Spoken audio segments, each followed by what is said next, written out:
Halo semua, perkenalkan nama saya Nikolita Barat dengan NIM 11S23019.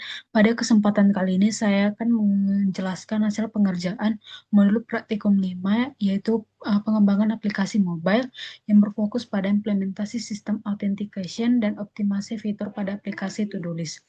Nah, secara teori, sistem autentikasi yang saya bangun ini menggunakan metode token-based authentication, di mana di sini aplikasi Android bertindak sebagai klien yang berkomunikasi dengan RESTful API di sisi backend, dengan fokus utama praktikum ini adalah bagaimana kita mengelola auth token agar user tidak perlu login setiap kali membuka aplikasi, serta memastikan setiap permintaan data ke server bersifat privat dan aman. Nah, untuk arsitektur dan state manajemennya, Eh, di sini kita menerapkan pola MVVM, yaitu model view model, di mana pada bagian front end kita menggunakan multiple state flow untuk mengelola state secara reaktif. Contohnya pada out UI state, di sini kita membagi kondisi menjadi idle, loading, dan sukses, dan error. Nah, pemisahan status ini sangat krusial. Misalnya saat proses login berlangsung, aplikasi akan menampilkan loading UI untuk memberi umpan balik visual kepada pengguna, dan jika terjadi kegagalan seperti password salah, aplikasi akan menangkap pesan error dari server dan menampilkannya eh, melalui snack bar sehingga aplikasi tidak akan mengalami crash atau layar putih kosong. Nah, selanjutnya untuk fitur profil dan manajemen foto, ada fitur manajemen profil di mana beberapa tantangan yang diselesaikan di sini. Yang pertama itu multi-part request. Untuk fitur unggah foto profil, saya tidak mengirimkan data dalam format JSON biasa, melainkan menggunakan multi-part body part, di mana ini memungkinkan file gambar dari galeri HP dikirimkan secara binar ke server. Kemudian ada change boosting.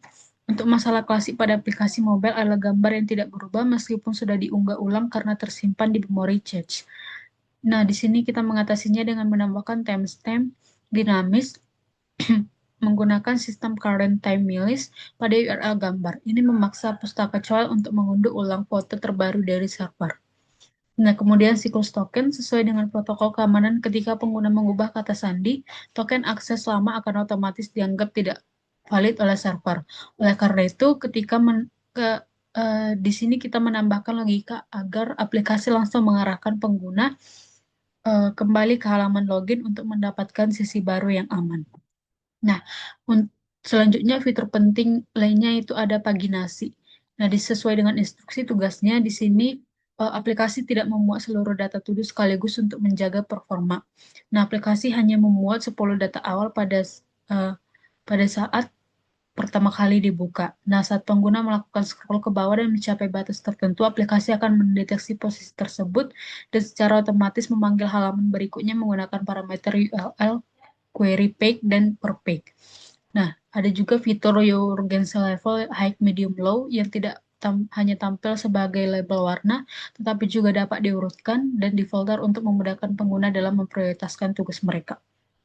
Nah, terakhir sebagai bagian dari improvement, di sini ada tambahan dashboard statistik di halaman utama, di mana fitur ini secara dinamis mengambil data dari endpoint statistik untuk menampilkan jumlah total to-do selesai, dan to-do belum selesai.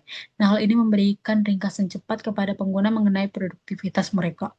Nah, kesimpulannya, modul 5 ini sangat membantu untuk memahami bagaimana menjembatani antara interaksi yang terbuka, pengguna yang responsif, dengan keamanan data di sisi back. Di sini kan aplikasinya dibuka akan menampilkan halaman login. Nah, jika belum memiliki akun, kita bisa tekan register di sini. Nah, di sini kita bisa mendaftar akun kita. Nah, sebelumnya saya sudah mendaftarkan akun saya, jadi di sini saya tinggal login saja, masukkan username, kemudian masukkan password. Nah, di sini to-do-nya. Nah, di sini sudah tampil halaman to-do, di mana di sini sudah ada total to-do-nya itu 13, yang selesai ada 4, dan yang belum ada 9.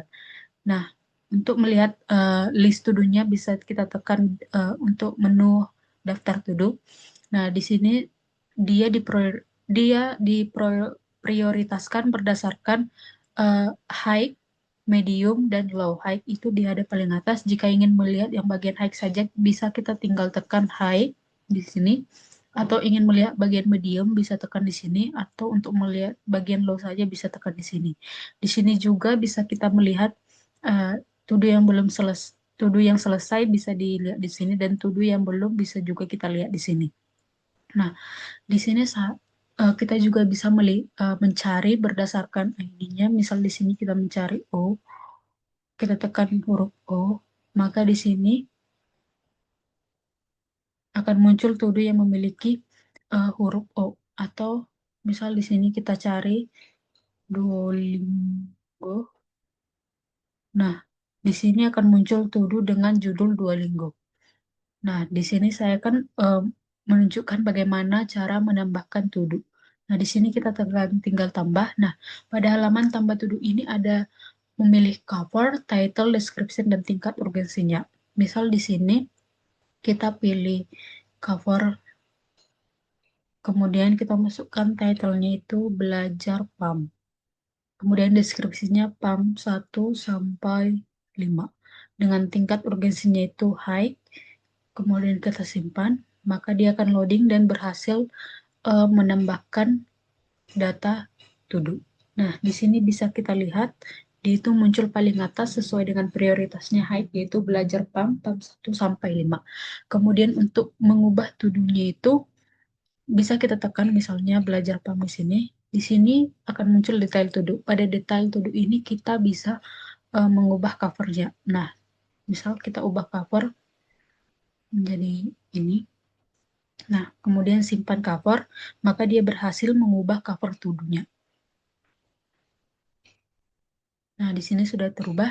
Nah, untuk mengubah bagian deskripsinya ini atau judulnya ini, kita tekan titik 3 di atas, kemudian ubah data. Nah, di sini bisa kita tekan, eh, kita ubah, misal title-nya adalah menjadi belajar PAM untuk UTS. Nah, di sini deskripsinya itu Kotlin Kator. Kemudian kita tambahkan Android Studio. Nah, tingkat urgensinya bisa kita ubah, misalnya kita mau menjadi medium saja. Nah, kita simpan. Nah, di sini dia berhasil mengubah data to do. Sini masih loading. Nah, di sini bisa kita lihat data to do-nya sudah diubah. Nah, kemudian di sini juga bisa terlihat bahwa dia masuk ke bagian medium. Nah, selanjutnya untuk menghapus to do-nya itu ada juga menghapus to do. Misal di sini kita pilih to do yang uh, ini, bagian low ini. Untuk menghapus to do-nya itu kita tekan hapus to do di sini. Nah, akan muncul pesan hapus to do, data yang dihapus tidak dapat dikembalikan. Nah, kita tekan hapus. Nah, dia berhasil menghapus data to do.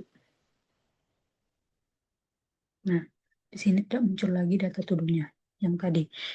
Nah, kemudian untuk bagian profile, kita lihat di sini bagian profile. Di sini ada edit profile dan password. Nah, di sini kita tinggal tekan edit profile dan password. Pertama kita bisa mengedit untuk tentangnya atau nama lengkap pun bisa. Di sini kita edit untuk tentang itu mahasiswa, sorry, Informatika 2023. Nah, kita simpan perubahan. Nah, profil berhasil diperbarui. Nah, tentang ini dia sudah berhasil diperbarui. Nah, untuk foto profilnya kita tekan ini tanda pensil di sini. Nah, dia masuk ke galeri kita. Kita pilih foto untuk foto profil kita. Misalnya itu di sini saya pilih yang ini. Nah, maka foto profil berhasil diperbarui. Nah, selanjutnya itu untuk edit passwordnya. Nah, di sini kan ada ubah password. Kita masukkan password kita saat ini. Kemudian kita masukkan juga password baru kita.